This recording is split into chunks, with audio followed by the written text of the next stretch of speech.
Permítanme decirles que hoy voy a compartir con ustedes la palabra, pero sentado, porque realmente en la salud no estoy muy bien, que digamos. No puedo permanecer mucho tiempo de pie porque me da el dolor en el costado derecho. Y bueno, tengo un dolor controlado, he estado medicado durante todos estos días. Pero bueno, el Señor tiene el control. Dios es bueno, hermano. En todo el tiempo. Amén. Amén. Yo les había compartido de Israel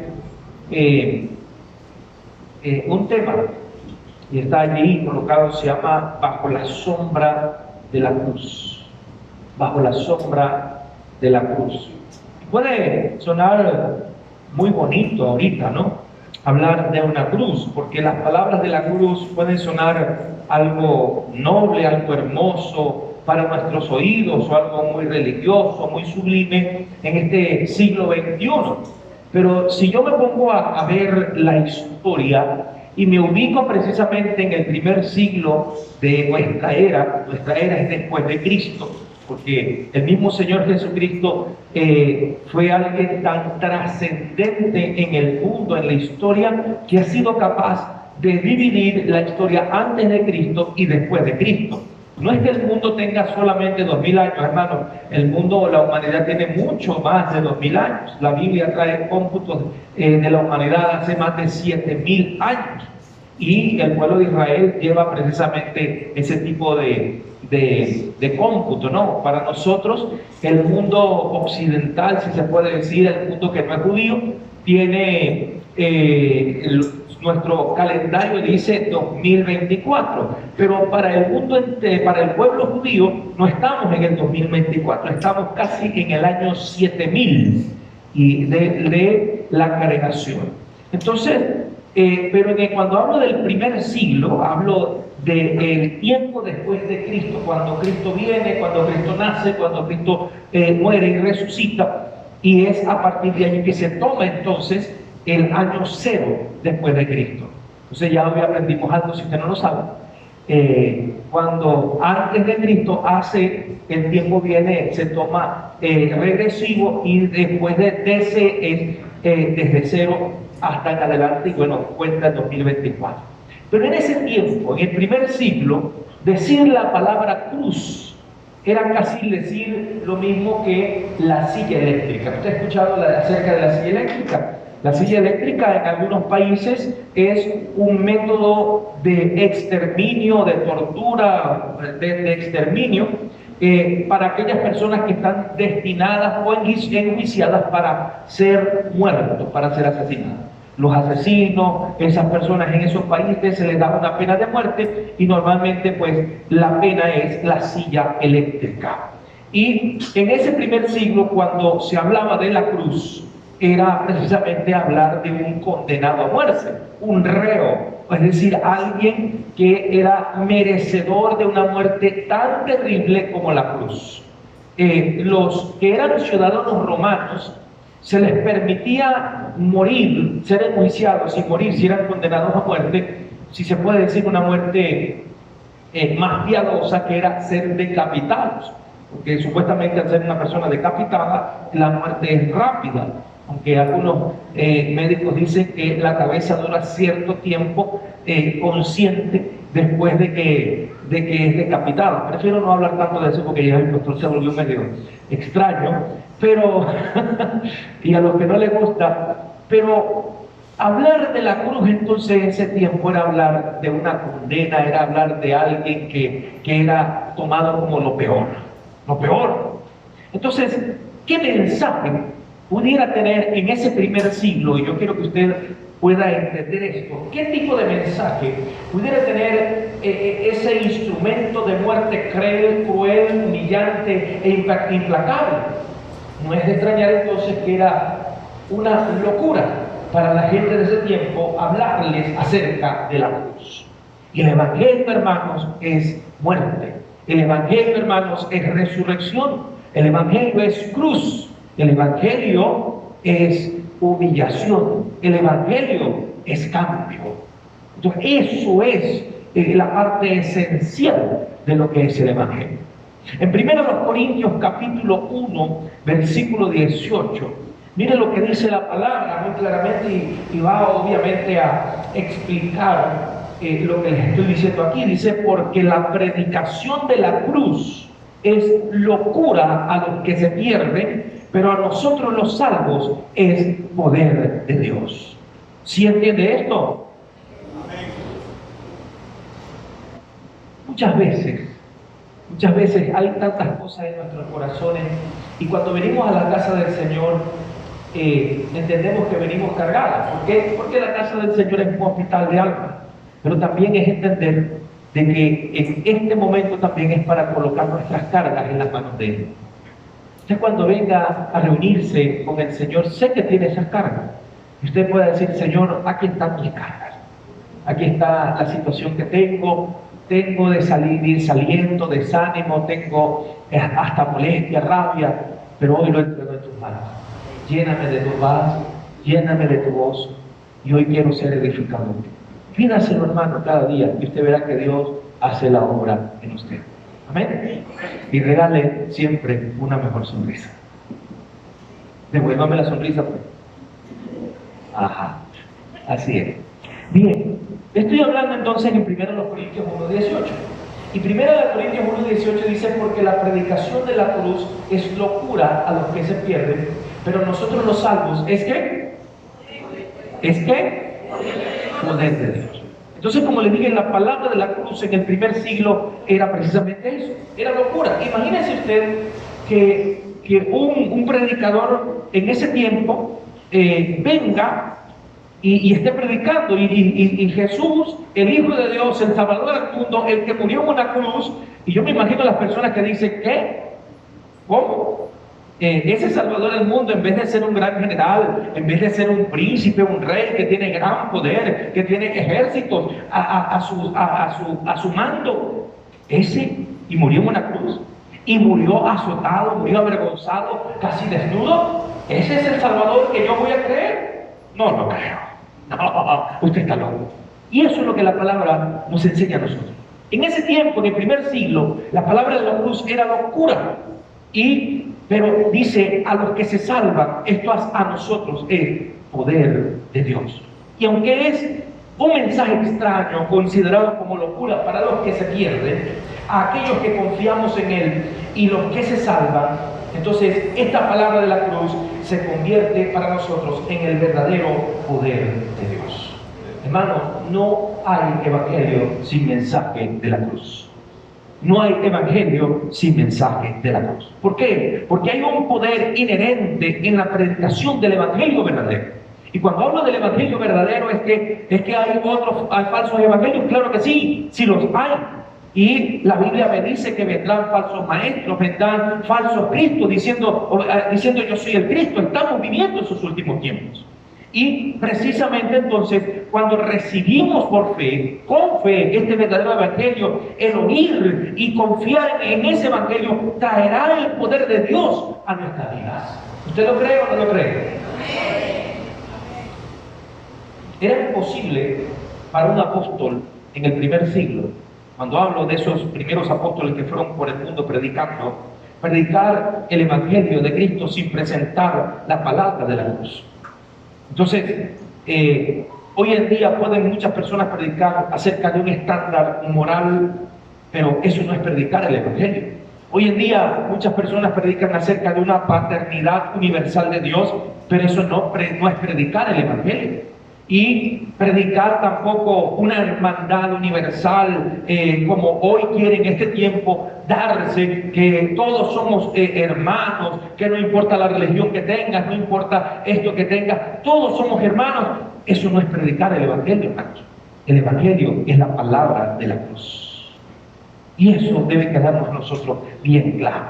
Cuando dice a los que se pierden y a los que se salvan, estas palabras son significativas, son muy significativas. ¿Por qué? Porque ambas describen una obra en proceso y nosotros estamos en un proceso. Es un proceso que debemos vivir continuamente. Es un proceso que somos llamados a ser santos, a caminar en la santidad. Sí, somos llamados santos, pero debemos vivir como esos santos. Porque si aún yo sea llamado santo, sí, yo digo que soy cristiano y yo soy santo, porque la Biblia dice que no soy santo, pero no me comporto según la santidad que Dios demanda de mí. ¿Realmente soy un hijo de Dios? ¿Realmente estoy cumpliendo y viviendo, obedeciendo como el Señor entonces quiere de mí? ¿O en cuál dirección me estoy moviendo? Y cuando hablo de cuál dirección me estoy moviendo, es si locura a los que se pierden o a los salvos porque han creído. Entonces, ¿por qué debo predicar acerca del sacrificio de la cruz? ¿Por qué debo hablar acerca de estar bajo la sombra de la cruz?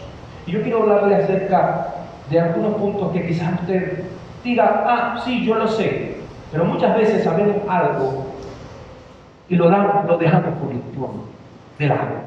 Muchas veces nosotros venimos y decimos, sí, yo sé que soy esto, pero no le damos la real importancia de quiénes somos y en quién estamos. Y les digo en primer lugar, hermanos y hermanas, que en la cruz yo soy reconciliado. Dígale que está dado suyo, en la cruz tú eres reconciliada. Tú eres reconciliado. ¿Sí lo creo o no? Amén. Cuando dice reconciliado, ¿qué es reconciliar?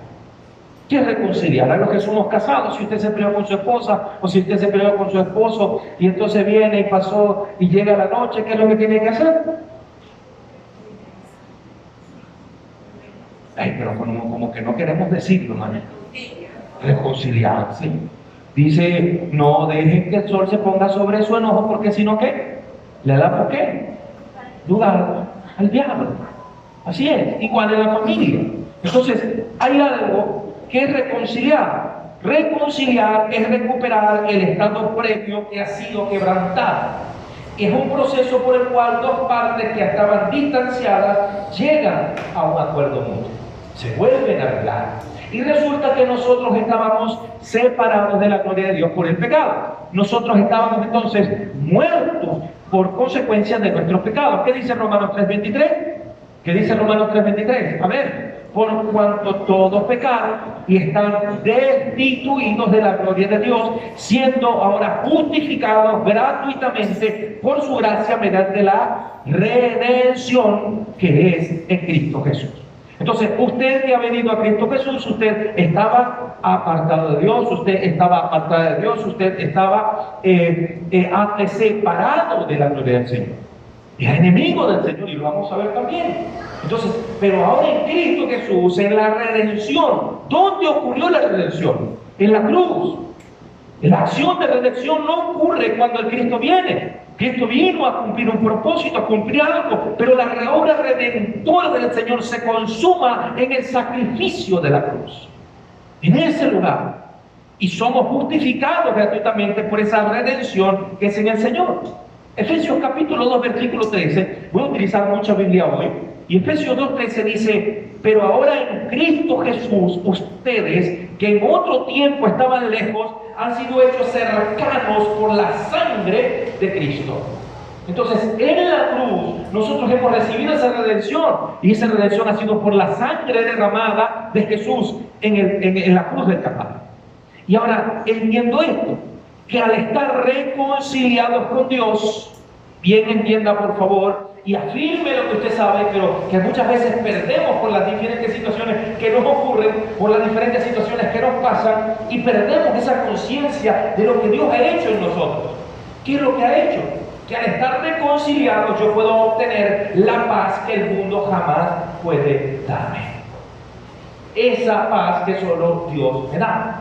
Nadie me la puede quitar. Versículo 14 de Efesios capítulo 2 dice, porque Él es nuestra paz. Dile que está al lado de su hermano, Jesucristo es tu paz. Dígaselo, Jesucristo es tu paz. No dejes que nadie te la ponga. ¿Por qué? Porque dice que de ambos hizo uno, derribando la pared intermedia de separación, Había una separación principal porque el pueblo de Israel al principio era el pueblo de Dios, el pueblo gentil estaba destinado a perecer, pero cuando Jesús comienza a decirle, miren, ustedes me serán testigos en Jerusalén, Samaria y en el resto de la tierra, vayan y prediquen a toda persona. Allí comienza a derrumbarse esa separación. Allí se derrumba la separación por completo, aboliendo en su carne las enemistades, la ley de los mandamientos contenida en ordenanzas, para hacer en sí mismo de los dos un nuevo hombre, en el Señor Jesucristo. Cuando Él establece, y lo vimos la semana, creo que antepasada, hablamos acerca de la cena del Señor, Él establece un nuevo pacto. Él, entonces allí, esa ley mosaica viene, la pone de lado y la abre un nuevo pacto para la humanidad entera, en su carne y en su sangre, en Él mismo, haciendo así la paz. Haciendo así la paz. Y dice el versículo 16, léalo conmigo. Dice, y reconciliar con Dios a ambos en un cuerpo mediante la cruz, matando en sí mismo las enemistades. Amén, hermano. ¿Usted está siendo fortalecida hoy? ¿Usted está siendo fortalecido hoy? Yo sí. ¿Sabe lo que dice el versículo 17? Permítame leerlo también. Dice, y vino y predicó la paz a ustedes que estaban lejos y a los que estaban cerca. Porque por medio de Él, ¿por medio de quién? De Jesús. Tenemos ambos entrada por el mismo Espíritu al Padre. Así que ya no somos extranjeros ni advenedizos, sino conciudadanos de los santos y de la familia de Dios, edificados sobre el fundamento de los apóstoles y profetas, siendo la principal piedra del ángulo Jesucristo mismo. Amén. Él es nuestro ángulo, Él es nuestro fundamento. ¿Sabe por qué necesitamos nosotros escuchar, fortalecernos, estar bajo la sombra de la cruz y también predicar acerca de la cruz? Porque en la cruz somos perdonados. Dígale que está al lado suyo, usted en la cruz ha sido perdonado. Ha sido perdonado. Sí. Colosenses capítulo 2, versículo 13, dice lo siguiente, y a ustedes, a todos, estando muertos en pecados y en la incircuncisión de su carne, les dio vida juntamente con Él. ¿Y qué dice allí? ¿Qué dice allí? Perdonando todos los pecados. Perdonando todos los pecados. Y anulando el acta de los decretos que había contra nosotros, que nos era contraria, quitándola de en medio y clavándola en la cruz, y despojando a los principados y a las potestades, los exhibió públicamente, triunfando sobre ellos en la cruz. Aleluya. Amén. Ahora, ¿qué es lo que pasa? El enemigo, hermanos, busca siempre, escuche bien esto, el enemigo busca siempre destruirnos, destruir nuestra confianza, busca destruir nuestra paz, que nosotros nos apartemos de la paz de Dios y que nosotros siempre nos sintamos culpables. Una cosa, ojo con esto, es que Jesucristo, cuando creímos en Él, nos perdonó nuestros pecados, ¿verdad? Y también entonces otra cosa es que ya siendo hijos de Dios justificados, nosotros vengamos y sigamos pecando. Nosotros la semana pasada hablamos acerca de esto, acerca de las consecuencias del pecado, acerca del flagelo del pecado. Y también hablamos acerca de cómo debemos venir a Cristo Jesús. Pero también entonces entender que cuando el Señor Jesucristo viene y nos dice perdonando todos nuestros pecados, nos habla de esos pecados pasados. Y cuando venimos nos arrepentimos, el Señor también los perdona. Y nos arrepentimos y nos apartamos. Y Él los lanza a lo profundo del mar. Y muchas veces el enemigo quiere venir a recordarte, pero tú hiciste esto, tú hiciste lo otro y tú hiciste aquello. Sí, hermano, porque el enemigo siempre va a sacar a colación todos los hechos vergonzosos, todos los pecados que nosotros hicimos. Pero está de nosotros entender ahora lo que somos en Cristo Jesús, lo que Jesús ha hecho por medio de la cruz. Y les hablaba la semana pasada que sobre Él en la cruz fueron todos nuestros pecados. Sobre Él en la cruz fueron todas nuestras injusticias. Y todo esto fue limpiado, fue quitado por su sacrificio. Y el castigo de nuestra paz fue sobre Él, dice Isaías 54. El castigo de nuestra paz fue sobre nuestro Señor Jesucristo. En Él hemos sido perdonados. Hechos capítulo 10, versículo 43, dice: de este, es decir, de Jesucristo, dan testimonio todos los profetas, de que todos los que en él creyeren recibirán perdón de pecados por su nombre. Amén, hermano. Denle una alabanza al Señor. Gracias. Porque si usted ha habido alguna duda de que si algún pecado no haya sido perdonado, en el Señor han sido perdonados sus pecados. Me decía una vez un hermano, no sé si era un joven o no, pastor, y si una persona que ha asesinado a otros y está condenado a muerte, y esa persona viene y cree en Cristo Jesús, lo recibe como Señor y Salvador, recibe perdón de pecados. Esa es la gracia. Esa es la gracia. Pero si esa persona no merece perdón, si esa persona viene y ha hecho esto o aquello, y con todo y eso viene, ok, si se arrepintió, si se apartó de sus pecados, si creyó en Cristo Jesús y lo recibió como Señor y Salvador, recibirá misericordia. Ahora, eso no lo va a escudar de recibir las consecuencias de sus actos, porque nosotros recibimos en esta tierra también las consecuencias de nuestras acciones.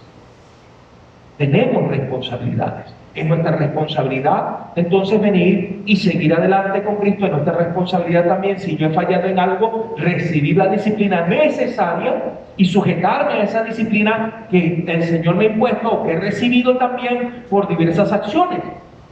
Y tengo que recibirla, tengo que llevarla. Y el Señor en su momento me levantará, me restaurará. Pero en medio del momento de desierto, por mis acciones, por mi responsabilidad, yo tengo que aprender a recibir las consecuencias de mis pecados.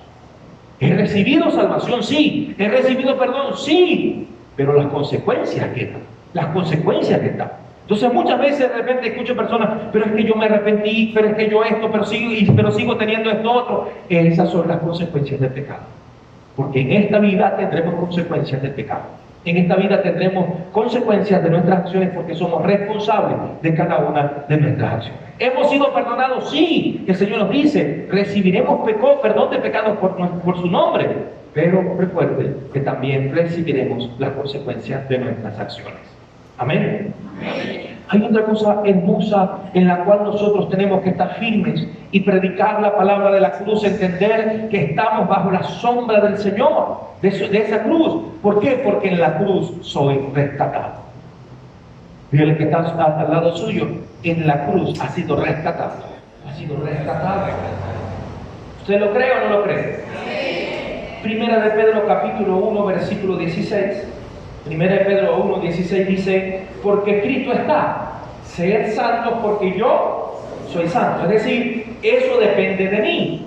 El Señor ya me ha declarado en santidad. El Señor me ha lavado en la cruz del Calvario. El Señor me ha dado vestiduras blancas. Todavía no tengo las coronas que debo ponerme, las pondré cuando reciba del Señor los galardones, en el juicio de los galardones. Pero en el Señor he sido declarado santo. Sin embargo, es nuestra responsabilidad caminar en obediencia y en santidad. La santidad, caminar en santidad significa obedecer al Señor, obedecer su palabra, caminar bajo sus estatutos, caminar bajo sus normas y esforzarnos para que cada día nosotros podamos ser esos hijos obedientes que el Señor desea de cada uno de nosotros.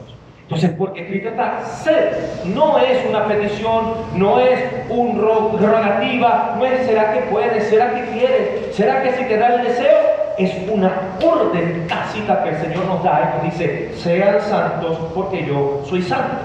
Y si invocan al Padre, mire, sigo leyendo allí, que sin acepción de personas juzga, mire lo que estoy diciendo, según la obra de cada uno. Entonces, condúzcanse en temor todo el tiempo de su peregrinación. Somos peregrinos. La Biblia dice que somos peregrinos en esta tierra. Nuestro tiempo de peregrinación empieza desde el momento en que nacemos y hasta el momento en que morimos. Pero nuestra peregrinación en Cristo es desde el momento que venimos a Cristo Jesús hasta que partamos de esta tierra o Cristo venga por nosotros. Entonces dice la palabra, condúzcanse en temor. Esta palabra temor no es un temor de miedo, no es un temor de que el Señor me va a castigar, el Señor me va a hacer esto. Es un temor de amor, es un temor de obediencia por amor, porque Él me amó primero. Entonces sigue diciendo la palabra, por supuesto, sabiendo que ustedes fueron ¿qué? En la cruz soy rescatado. Entonces dice este texto, sabiendo que han sido rescatados de su vana manera de vivir. ¿Cuál era mi vana manera de vivir? Cuando estaba sin Cristo Jesús. Cuando estaba sin Cristo. ¿Por qué? Porque el que edifica la casa, pero si Cristo no está allí, si el Señor no está allí, en vano trabaja el que la edifica. Puede haber hogares, familias con una moral alta, con buenos principios, sí es verdad. Pero si Cristo no está en esa familia, lamentablemente esa familia se perderá si no reciben a Jesús como Señor y Salvador.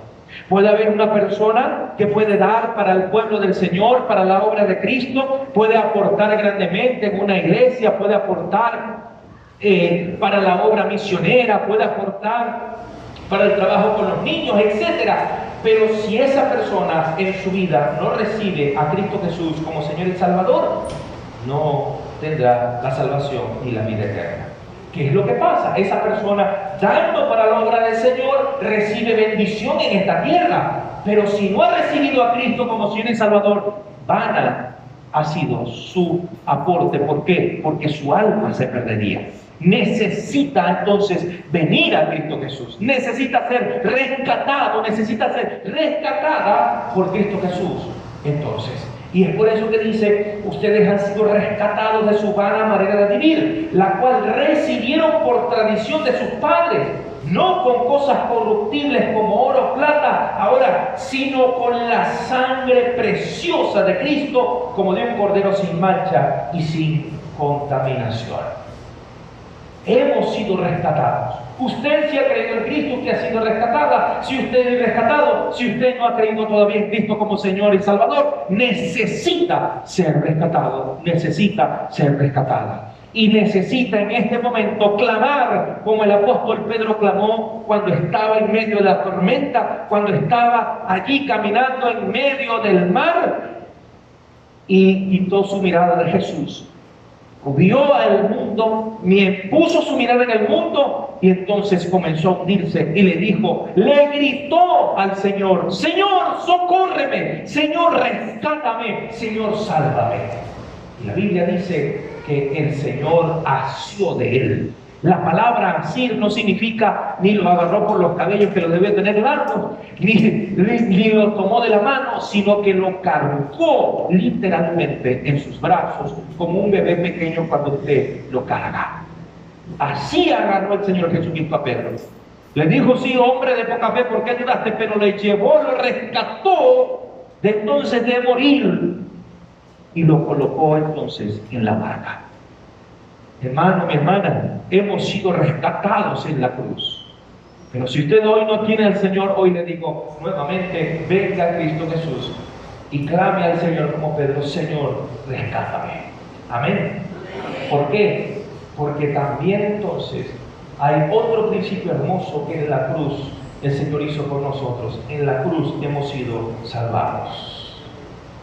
Dígale que está a su lado, hermano, hermana, ha sido salvado, hermano. Primera de Juan 4, versículo 14. Ahora, Primera de Juan 4, versículo 14 dice lo siguiente. Y nosotros hemos visto y testificamos que el Padre ha enviado al Hijo para hacer ¿qué? ¿Para hacer qué? El Salvador del mundo. Para ser el Salvador del mundo. Y todo aquel, aquí está, todo aquel que confiese que Jesús es el Hijo de Dios, permanece en Él y Él en Dios. Amén, iglesia. ¿Qué éramos nosotros antes? Y así también a muchas personas les he hablado y siempre me llama la atención la respuesta o la cara de muchas personas cuando les digo, bueno, ¿usted cree que es un hijo de Dios o una hija de Dios? Claro, todos somos hijos de Dios, me dicen. Y yo le digo, con todo respeto para usted, permítame decirle que usted no es hijo de Dios. ¿Cómo que no soy hijo de Dios? ¿Cómo que no soy hija de Dios? ¿Qué es eso? Claro que todos somos hijos de Dios. No, no lo es. Porque la Biblia me dice que solo los que creen en Él, solo los que creen en su nombre, se les da la potestad de ser hechos hijos de Dios. ¿Y entonces qué soy yo? Yo no le doy la respuesta más fuerte. Pero le digo, usted es una creación hermosa de Dios. Usted es una persona que puede venir a Cristo. Usted es una persona que puede ser salvo. Porque si le doy la respuesta tan literal, entonces se va a molestar más. Porque la respuesta literal dice que ustedes son hijos de vuestro padre el diablo. Entonces, si le suelto esa bombita de una vez, la voy a terminar destruyendo. Entonces no, usted es una persona, una hermosa creación de Dios. Usted tiene la oportunidad de venir al Señor. Pero luego, si se pone muy obtuso, bueno, también le digo, bueno, la Biblia dice que usted es hijo de vuestro padre el diablo.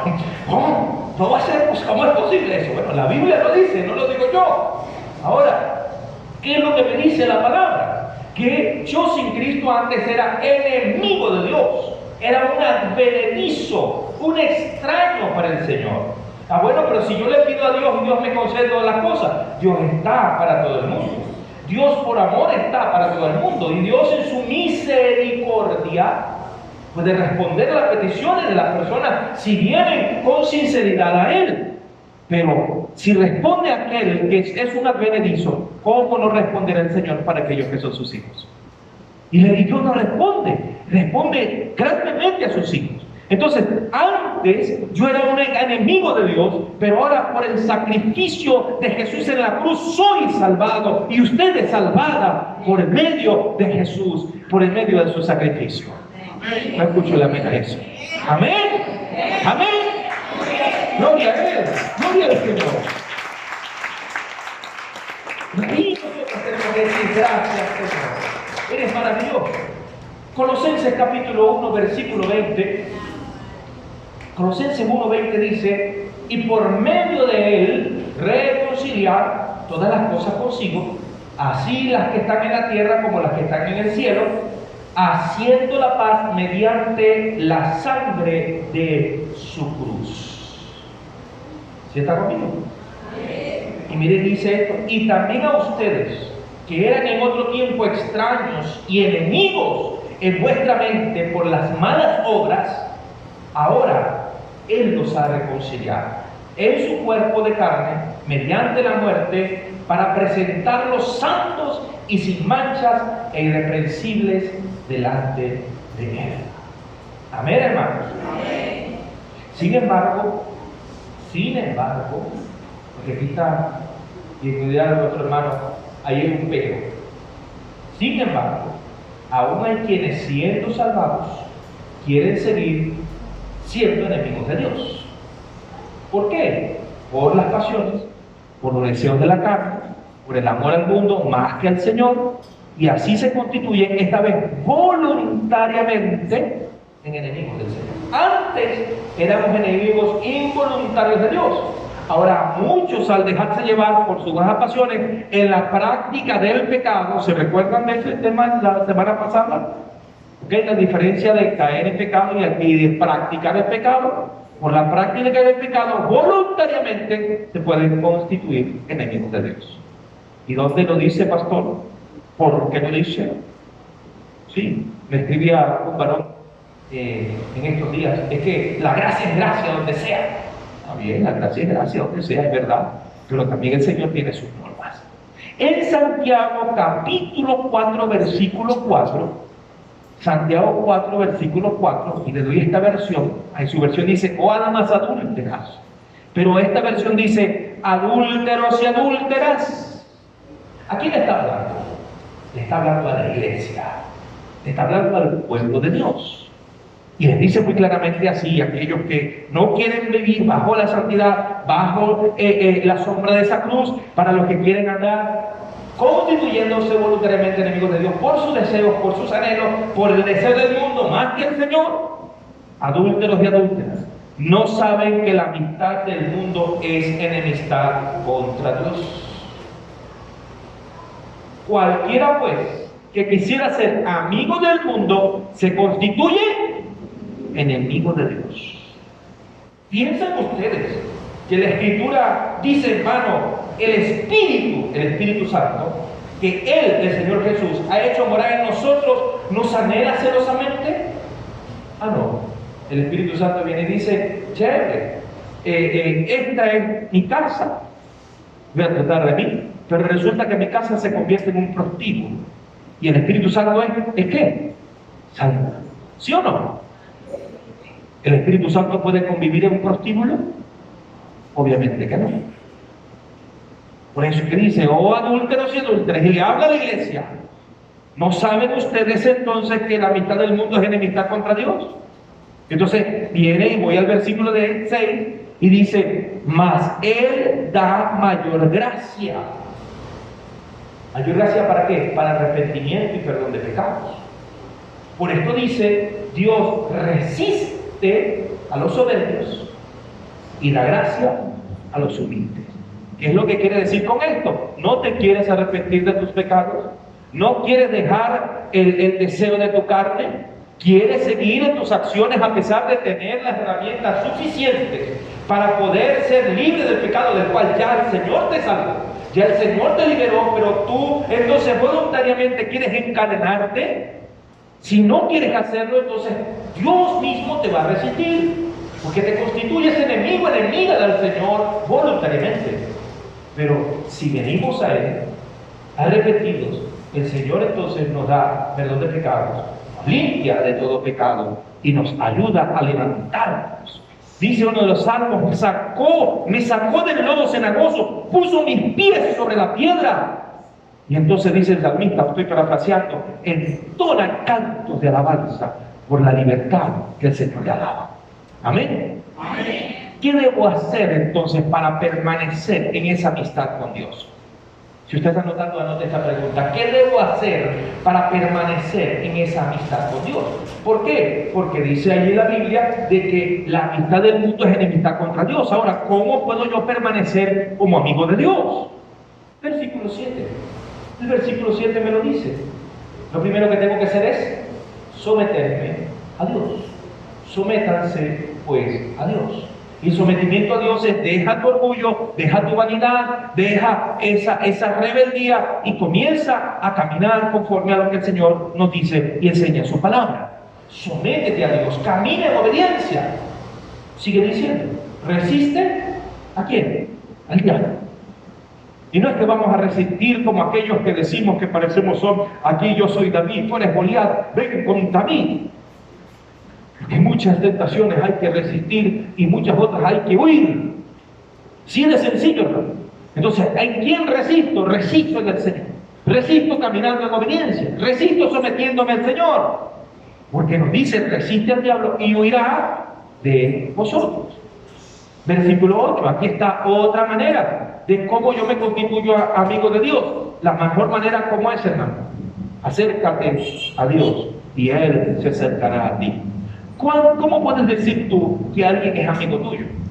¿Cómo tú puedes pensar, bueno, voy a hacer una amistad con X persona? ¿Qué es lo primero que haces? Y no me diga ahora con la nueva cosa que le meten a uno en la cabeza. Por ejemplo, tengo 2000 amigos en Facebook. ¿Realmente usted tiene 2000 amigos en Facebook? Por ejemplo, hay uno que cuando le veo el Facebook tienen 5000, 7000. Ok, personas que están, dame solicitud de amistad y ya te di la solicitud de amistad. ¿Son amigos o no son amigos? ¿Por qué no? Porque él dice que son amigos. ¿Qué es lo que me enseña a mí que yo tengo una amistad con alguien? ¿La qué? La comunicación, la compenetración. ¿Ok? Porque yo puedo venir y conocer a una persona y lo puedo conocer, hola, buenos días, hola, buenas tardes, hola, buenas noches. Yo puedo trabajar con una persona 2, 3 años en una empresa o en algo, pero si mi relación con esa persona, hola, buenos días y hola o adiós, buenas noches, simplemente, ¿realmente esa persona es amiga? Son compañeros de trabajo, pero no son amigos. ¿Qué es lo que hace una amistad? La unidad, buscar la compenetración. Y lo que dice aquí es, acérquense a Dios, busquen de Dios y Él se acercará a ustedes. Pecadores, limpien sus manos. Aquí es otra condición para hacer amistad con Dios. Hermanos, si yo estoy accionando mal, si yo estoy desobedeciendo a Dios, tengo entonces que apartarme de todo pecado. Y ustedes los de doble ánimo, es decir, ¿quiénes son los de doble ánimo, hermano? Los que un día estoy fortalecido en el Señor y en el otro día estoy... Los que un día, gloria a Dios, aleluya, Señor, gracias por darme la victoria, y otro día escondiéndome de Dios porque estoy haciendo algo que no le agrada al Señor. ¿Y qué? Escondiéndome de Dios. Eso es tener doble ánimo. Y usted, el doble ánimo, purifique su corazón. ¿Por qué? Porque del corazón puede emanar lo más bonito, lo más hermoso, o del corazón puede salir lo peor de nuestras vidas. Amén, hermano. Vaya a Colosenses 1, versículo 23. Colosenses 1:23, y sigo en la pregunta: ¿qué debo hacer para permanecer en amistad con Dios? Y dice: si en verdad permanecen fundados y firmes en la fe. Es decir, debo permanecer fortalecido, firme en la fe, sin moverme de la esperanza del Evangelio que he oído. No dudar del Evangelio del Señor. No dudar de la salvación que el Señor me ha dado, el cual es predicado a toda criatura que está debajo del cielo. Amén. Les doy otra palabra de ánimo en la cual yo puedo decir: estoy bajo la sombra de la cruz. ¿Por qué? Porque en la cruz soy amado. Porque en la cruz usted es amada. Dígale que está a su lado, hermano. Dígaselo. Hermano, usted en la cruz ha sido amado. En la cruz ha sido amada. No hay mayor amor que este. Primera de Juan 4:19 nos dice: nosotros le amamos a Él porque Él nos amó primero. Y si alguien puede decir: ¿será que Dios me ama? ¿Será que Dios me ama porque me ha dejado pasar por esto, me ha dejado pasar por lo otro, me ha permitido pasar por esto, aquello? Hermanos, no hay mayor demostración del amor que en la cruz, que el sacrificio en la cruz del Calvario. Juan 3:16 bien nos dice: porque de tal manera amó Dios al mundo, que ha dado a su Hijo unigénito, para que todo aquel que en Él cree no se pierda, mas tenga vida eterna. Versículo 17, léalo conmigo. Porque no envió Dios a su Hijo al mundo para condenar al mundo, sino para que el mundo sea salvo por Él. Pero está mi decisión, está tu libre albedrío de tomar esa decisión fundamental y radical. Escuche esto: radical, fundamental, en cuanto a creer en Jesús como Señor y Salvador o no creer en Él, y rechazarlo, porque la realidad es esta: o lo aceptas o lo rechazas. Versículo 18 dice: el que en Él cree no es condenado, pero el que no cree ya es condenado, porque no ha creído en el nombre del unigénito Hijo de Dios. Sí, hermano. Lo que pasa es que nos aprendemos solamente el versículo 16. Pero si nosotros comenzamos a estudiar el resto de los versículos, se nos abre un panorama más amplio de lo que es la salvación en la cruz. Vea, por ejemplo, lea conmigo el versículo 19. Dice: y esta es la condenación, que la luz vino al mundo y los hombres amaron más que las tinieblas que la luz, porque sus obras eran malas. Porque todo el que hace lo malo aborrece a la luz y no viene a la luz, para que sus obras no sean reprobadas. Pero el que obra verdad viene a la luz, para que sea manifiesto que sus obras son hechas de Dios. Entonces, cuando venimos a la luz que está en Cristo Jesús, entonces esas obras son manifiestas. Aunque cuando queremos parar nuestras obras también, que no le agradan a Dios, también esas obras son manifiestas. Decía mi suegro, el pastor Isidro Castillo: mire, las mentiras y el pecado tienen patas cortas, y siempre, tarde o temprano, salen a la luz. La verdad sale a la luz, pero el pecado y las mentiras también. Entonces, nosotros tenemos que entender que en la cruz recibimos la más grande acción de amor por la humanidad. La humanidad pecadora, la humanidad redimida. Ahí está la acción más grande de amor, y la que usted y yo necesitamos predicar a toda persona. Cuando alguien viene a usted y le puede decir, pero es que yo no creo que Dios me ame, yo no creo que el Señor me ame por esto o aquello, usted le habla de la obra redentora en la cruz. Pregúntele al que está a su lado, por favor, esto. ¿Cuál es tu deber? Pregúntele, ¿cuál es tu deber como hijo de Dios? ¿Sí? ¿Cuál es tu deber como hijo de Dios? ¿Se ha preguntado cuál es mi deber como hijo de Dios? Pues la respuesta es, mi deber es llevar mi cruz. Mi deber como un hijo de Dios, usted como un hijo, como una hija de Dios, su deber es llevar su cruz. Mateo capítulo 10, versículo 38 dice, el que no toma su cruz y sigue en pos de mí, no es digno de mí. El que no toma su cruz y sigue en pos de mí, no es digno de mí. Un discípulo de Cristo, una discípulo de Cristo, debe seguir a Jesús aún hasta el lugar de tomar su cruz. Hermanos, cuando una persona tomaba su cruz en los tiempos del Señor Jesucristo, era por una sola razón. ¿Saben cuál era? Morir. Morir. Esa era la única razón. Porque la cruz antigua, la cruz romana, no negociaba. La cruz romana no se comprometía y no hacía tratos. No había vuelta atrás cuando tomabas la cruz. Y tu única esperanza estaba en la vida de resurrección por medio de Cristo Jesús. Tantas personas, y Hebreos nos da simplemente un pestañazo de millones de hombres y mujeres que entregaron su vida con miedo, con dolor, con tortura, pero jamás renunciaron a haber creído en Cristo Jesús, jamás renunciaron a esa cruz. Uno de los padres de la iglesia, de los primeros padres de la iglesia, yo creo que lo conté acá, cuando lo llevaron a la cruz dijo, oh cruz tan anhelada y esperada, te extrañaba ya el encontrarme contigo. Doy gracias a Dios por tenerme por digno también de padecer mi muerte como mi Señor Jesucristo. Y murió crucificado, pero con la esperanza de que resucitará en la venida de nuestro Señor Jesucristo y recibirá el más grande premio, la vida eterna en Cristo Jesús, la que nos espera a los que perseveremos hasta el final.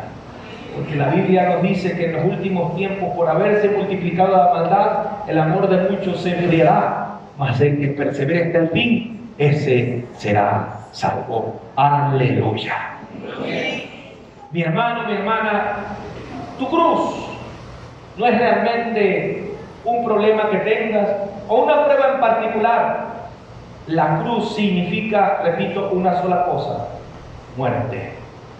Muerte a nosotros mismos, pero también significa vida y resurrección en Cristo Jesús.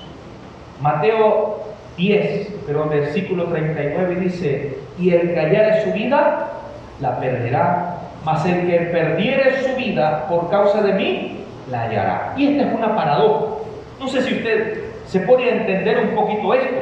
Cuando dice, el que hallare su vida, la perderá, mas el que perdiere su vida por causa de mí, la hallará. ¿Cómo es eso? Si pierdo mi vida, no se la voy a hallar. Pero dice, por causa de Jesús. Y él solo puede encontrar su vida si la pierde, y solo puede vivir al morir solamente en el Señor. Entonces la vida de resurrección, hermanos, solo puede venir después que tomamos nuestra cruz para seguir a Jesús. Y el tomar una cruz sin seguir a Cristo es simplemente religiosidad. Atienda aquí. Tranquilo, no ha pasado nada mal. Hermano, les digo nuevamente, el tomar una cruz sin seguir a Cristo es simplemente religiosidad. Allí no hay salvación. Yo no sé si usted ha visto la Semana Santa, cuando vienen, ves personas tomando una cruz vestido de morado o andando de rodillas con una cruz, diciendo estoy pagando una promesa y esto y aquello, pero si nunca han recibido a Cristo Jesús, de nada les sirve. Una persona que se diga cristiana, pero que va de la cruz, no es verdaderamente un cristiano. Entonces,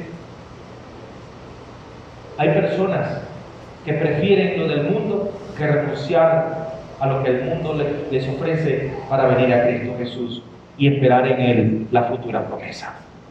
Sigo con Mateo. Miren lo que dice Mateo. Mateo 16:22 dice, y Pedro, mire esto, voy a leer esta parte porque dice, y Pedro tomándole aparte comenzó a reprenderle diciendo, Señor, ten compasión de ti. En ninguna manera esto te acontezca. El Señor Jesús le había dicho, tengo que morir.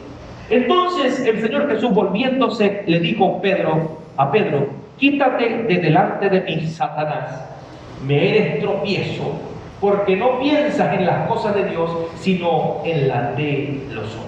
Y esto me llamó poderosamente la atención, porque como hijos de Dios, nosotros precisamente no debemos pensar en las cosas de los hombres, sino en las cosas de Dios. Mas buscar primeramente el reino de Dios y su justicia, y todo lo demás será añadido. Pero a veces olvidamos eso, a veces olvidamos esa realidad. Y le dijo al mismo Pedro, Satanás, adversario, no me estás ayudando en nada, me estás haciendo un adversario, quítate de delante de mí. Le dijo, eres tropiezo a lo que el Señor ha puesto aquí, porque no estás pensando en las cosas de Dios, en lo porvenir, en lo que Dios me ha mandado, sino en las cosas de los hombres. Pedro bien quizás lo hizo por amor, pero no entendió en ese momento que estaba siendo usado por el enemigo, porque estaba pensando en su propia carne, más no en el espíritu. Y entonces el versículo 24 dice, y entonces Jesús dijo a sus discípulos, si alguno quiere venir en pos de mí, niéguese a sí mismo y tome su cruz. ¿Y qué? Y sígame. Porque el que quiere salvar su vida, la perderá. Y el que pierda su vida por causa de mí, la hallará. Amén, hermano. Miren, le leo la otra parte. Porque ¿qué aprovechará el hombre si ganare todo el mundo y perdiera su alma? ¿O qué recompensa dará el hombre por su alma? Porque el Hijo del Hombre vendrá en la gloria de su Padre con sus ángeles, y entonces pagará a cada uno conforme a sus obras. ¿Y sabe lo que dice el Evangelio de Lucas?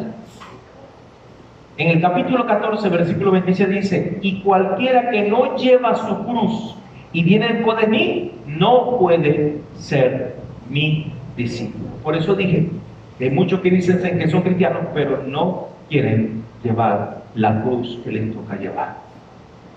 Y si no quieren hacerlo, no son discípulos de Cristo. Cuando no nos rendimos al Señor, hermano, cuando no nos rendimos al Señor, somos presa fácil del enemigo.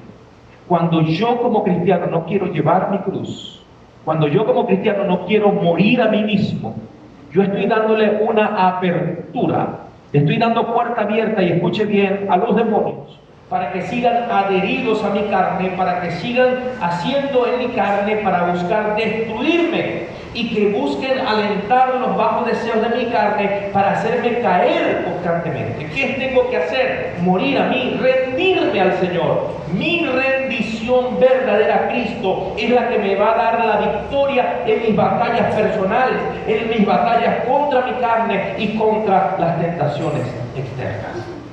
Y el Señor nos dice acerca de las tentaciones. En 1 Corintios 10, versículo 13 dice, no les ha sobrevenido ninguna tentación sino humana, mas fiel es Dios, que no les dejará ser tentados más de lo que puedan soportar, sino que con la tentación dará también, ¿qué cosa, hermano? La salida para que ustedes puedan resistir. Rendirnos al Señor. ¿Cómo me rindo al Señor Jesucristo? ¿Cómo te rindes delante de Dios? ¿Cómo te rindes delante del Señor? ¿Qué les estoy diciendo? Muriendo en la cruz. ¿Cómo me rindo, hermanos, delante de Dios? Muriendo en la cruz. Gálatas capítulo 2, versículo 20, ¿se lo sabe de memoria? ¿Qué dice? Con Cristo estoy juntamente crucificado. Y ya no vivo yo, sino que Cristo vive en mí. Y lo que ahora vivo en la carne, lo vivo en la fe del Hijo de Dios, el cual me amó y se entregó a sí mismo por mí. Amén, hermano. Somos sepultados con Cristo, pero Cristo resucitó, y así como somos sepultados con Cristo, también somos renacidos en Cristo Jesús. Somos resucitados en Cristo Jesús. ¿Para qué? Para estar en una nueva vida. Romanos 6 nos dice: porque somos sepultados con Él en la muerte por el bautismo, para que como Cristo resucitó de los muertos por la gloria del Padre, así también nosotros andemos en una nueva vida. Porque si fuimos plantados juntamente con Él en la semejanza de su muerte, también lo seremos en la semejanza de su resurrección. Y miren esto: sabiendo esto, que nuestro viejo hombre fue crucificado con Él, para que el cuerpo del pecado fuera destruido, a fin de que no sirvamos más al pecado. ¿Cómo me rindo? Ya le dije, muriendo en la cruz. ¿Cómo me rindo? Despojándome de todo peso y del pecado que me asedia. Porque eso es una acción que yo tengo que hacer. Hebreos capítulo 12. Tenemos alrededor una gran nube de testigos, pero tenemos que despojarnos de todo peso y del pecado que me asedia, para correr con paciencia la carrera que tenemos por delante. Nuestros ojos, ¿dónde tienen que estar? Puestos en Cristo Jesús, el autor y consumador de la fe. Y por supuesto, tengo que renovar de continuo mi mente y mi corazón. ¿Por qué, hermanos? Porque es deber mío. Efesios capítulo 4, versículo 17 dice: por esto digo, requiero en el Señor, ya no anden como los otros gentiles, que andan en la vanidad de su mente. Por esto es que muchas personas, hermanos, y muchos cristianos a veces tenemos tantas luchas. ¿Por qué? Porque no aprendemos a batallar con las armas que el Señor nos ha entregado. Y no aprendemos a obedecer de lo que el Señor quiere que hagamos. Y todos los días nosotros tenemos que aprender a renovar nuestra mente. Y renovar nuestra mente es pensar, alimentar nuestra mente de la palabra de Dios. ¿Qué sucede si no lo hago? Comienzo mi mente a ser llenada de vanidad, y como dice el versículo 18, mi mente, mi entendimiento se oscurece, ajenos a la vida de Dios por la ignorancia que en ellos, por la dureza de corazón, mi corazón se endurece. De esto les prediqué hace algún tiempo, los cuales, habiendo perdido toda sensibilidad, se entregaron a la lascivia, para con avidez cometer toda clase de impureza. Pero ustedes no han aprendido así de Cristo. Nosotros tenemos que renovar nuestra mente. Recuerde esto, hermanos, y se lo he dicho varias veces: hay ataques del enemigo que les podemos hacer frente en Cristo Jesús. Hay ataques del enemigo que nosotros en las armas del Señor podemos decir: te reprendo en el nombre de Jesús, agarro todo pensamiento y lo llevo cautivo a la obediencia a Cristo Jesús. Pero hay tentaciones de las cuales simplemente nosotros tenemos que huir y despojarnos de ellas. Por eso que dice en Efesios, en cuanto a la pasada manera de vivir, despójense del viejo hombre que está viciado conforme a las concupiscencias engañosas, y renuévense en el espíritu de vuestra mente, y vístanse del nuevo hombre que es creado según Dios, en justicia y en santidad verdadera. Amén. Y en último lugar, mi deber es permanecer a la sombra de la cruz. Dile que está a su lado: hermano, tu deber es permanecer a la sombra de la cruz. Salmo 91, versículo 1, ¿qué dice? El que habita al abrigo del Altísimo morará a la sombra del Omnipotente. Mi deber es permanecer bajo esa sombra. Esa es mi responsabilidad. El Señor está allí para toda persona. Para usted, para mí. El Señor está allí siempre. Soy yo quien o decido apartarme de esa sombra, o permanecer en obediencia bajo esa sombra que Él proyecta en mi vida. Y es verdad, vamos a tener aflicciones en esta tierra, pero el Señor dice también: descuiden, yo he vencido al mundo. Y toda carga, toda situación, ponerla en las manos del Señor, porque Él, como dice la palabra, junto con la prueba, junto con la tentación, Él dará la salida. Y Él no nos dará a nosotros cargas que nosotros no podamos soportar. Amén, hermano. Iglesia, ya para terminar, les digo esto en el nombre de Jesús. De parte del Señor viene un tiempo difícil. Ya hemos hablado acerca de lo que el mundo está ocurriendo, las profecías cumpliéndose, y hablando en la Biblia, hablando en la palabra de lo que esas profecías se están cumpliendo, viene un tiempo de reprensión de parte del Señor donde vamos a dar cuentas a Él. Y no solamente de forma individual, sino de nuestra mayordomía familiar. ¿Sabe? En el Antiguo Testamento se presentaba a Dios las familias. Y la cabeza de la familia era primero, y luego la mujer, luego los hijos. Y le voy a leer estos últimos 3 textos para darle a entender esta última parte. Hebreos 13, versículo 17 dice esto: pero me llama una parte. Obedezcan a vuestros pastores y sujétense a ellos, porque ellos velan por vuestras almas como quienes han de dar cuenta. Allí está esa parte, como quienes han de dar cuenta. ¿Qué me quiere decir esto a mí? Que yo como pastor, yo debo dar cuentas a Dios por lo que Él me entregaba, como su mayordomo, como la iglesia, pero también debo dar cuentas por mí y debo dar cuentas por mi familia. Porque si soy la cabeza de mi familia, yo debo dar cuentas a Dios. Y va a llegar el momento, hermanos, donde el Señor nos va a llamar también a cada uno de nosotros por familias. Y nos va a pedir cuentas. A usted y a mí. Eclesiastés 12, versículo 13, y lo compartía por el WhatsApp el día de ayer. Dice: el fin de todo discurso oído es este: teme a Dios y guarda sus mandamientos, porque esto es el todo del hombre, porque Dios traerá toda obra a juicio juntamente con toda cosa encubierta, ya sea buena o sea mala.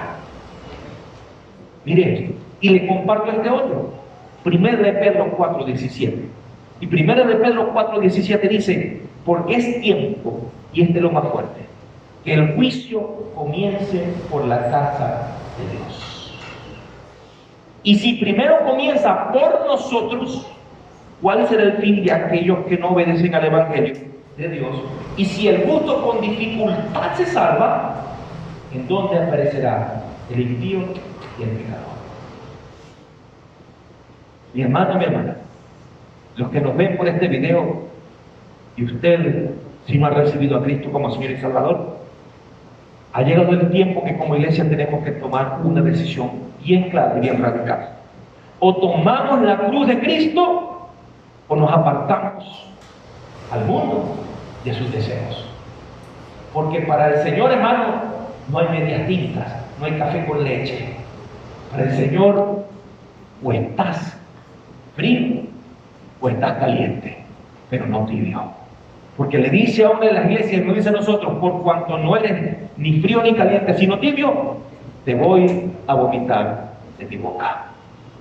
Y el Señor nos está diciendo, hermanos, hoy tomemos nuestra cruz y permanezcamos bajo la sombra de la cruz, porque Cristo viene y a Él le vamos a dar cuentas. Y si usted siente algún temor, siente el temor de que el día en que vamos a dar cuentas, ¿qué tipo de cuentas vamos a entregar? Y eso es individual. Y esta es la reprensión que el Señor nos hace hoy a todos nosotros. ¿Cómo quieres ser hallado por Cristo Jesús? Póngase de pie conmigo. Y el llamado del Señor para todos nosotros es: iglesia, toma tu cruz y sigue al Señor. Mi hermano, mi hermana, tome su cruz.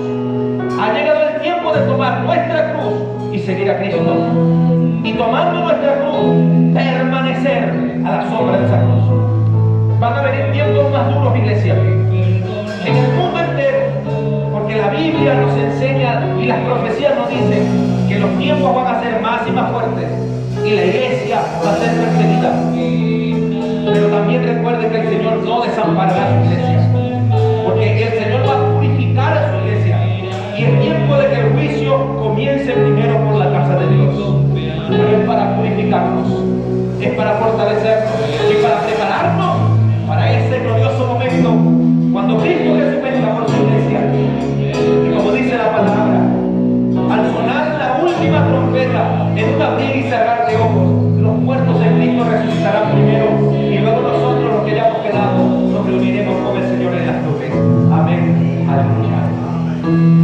Iglesia, tomemos nuestra cruz. Tomemos nuestra cruz. Y hoy les digo a quienes están aquí, si no tienes a Cristo Jesús como Señor y Salvador, hoy el Señor te ofrece la salvación y la vida eterna. La cruz de Cristo está allí para ti. Él te amó y te amó de tal manera, en gran manera, que en esa cruz dio su vida por ti. El Hijo de Dios, el que nunca fue en el pecado, sino fue en él pureza y santidad. Y Él se convirtió en ese camino, en esa luz, en esa verdad para ti, para que tú puedas llegar al Padre. Y hoy el Señor te dice: ven a Cristo Jesús y recíbelo como Señor y Salvador. ¿Para qué? Para que cuando el tiempo ocurra, ese tiempo que está cerca, tú también escuches la trompeta y puedas entonces ser llevado a los cielos y encontrarte con el Padre, con nuestro Señor Jesús. La Biblia dice que confieses con tu boca que Jesús es Señor y creas en tu corazón que el Padre lo levantó del muerto. Si lo haces, serás salvo.